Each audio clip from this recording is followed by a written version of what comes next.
പണ്ടേ മായാവിയെ കുപ്പിക്കകത്താക്കിയ പോലെ നമുക്ക് ആ കുപ്പി ഉണ്ടോ ഇതുകൊണ്ടുള്ള ഒരു സൂത്രം ഞാൻ വേണേ കാണിച്ചു തരാം. 2-3 വട്ടം ഞാൻ പരീക്ഷിച്ച് അത് നിങ്ങളെ കാണിച്ചത് കണ്ടോ.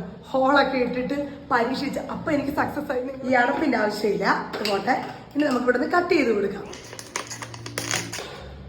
ഇങ്ങനെ വേണം കണ്ടോ. ഈ ബോട്ടിലിന്റെ മുകളിലൂടെ ഒന്ന് കട്ട് ചെയ്ത് കളയാവേ. അപ്പൊ എളുപ്പമായിരിക്കും ഒന്നുകൂടെ. നമുക്കേ ഒരു പോർഷൻ മുടി എടുക്കാവേ. മുടി എടുത്തിട്ട് ഇതേണ്ടി കുപ്പിക്കകത്തോട്ട് ഇറക്കി കൊടുക്കാം. പണ്ടേ മായാവിയെ കുപ്പിക്കകത്താക്കിയ പോലെ നമുക്ക് ആക്കണം. ഓക്കെ, ഹെയർ വയർ എടുത്ത് നമ്മൾ ഈ ഹോൾ ഇട്ടില്ലേ അവിടെ കണ്ടോ. എന്നാ ചൂടാ കഴിച്ചത് കണ്ടോ. ഞാൻ ആ ഹാറ്റ് കണ്ടപ്പോൾ പരീക്ഷിച്ചതാ. എൻ്റെ പിന്നെ ഓൾറെഡി കേളി ഹെയർ ആയതുകൊണ്ട് അത്ര നന്നായിട്ട് മനസ്സിലായിട്ടില്ല. സ്ട്രെയിറ്റ് ഹെയർ ഉള്ളവർക്ക് മനസ്സിലാകും കേട്ടോ. ഇത് മെനക്കേടാ. ഞാൻ ഹാക്ക് വെച്ച് പരീക്ഷിച്ചു. ഇതിലും നല്ലതാണ് നമ്മുടെ ഗ്യാസ് ലൈറ്റർ ചുരുട്ടിയിട്ടാക്കുന്നത്. പിന്നെ കേടറുള്ളവർക്ക് ചെയ്യാം. ഞാൻ ചുമ്മാ ടൈം പാസിന് പരീക്ഷിച്ചാണ്. അപ്പോൾ ഓക്കെ, ബൈ ബൈ.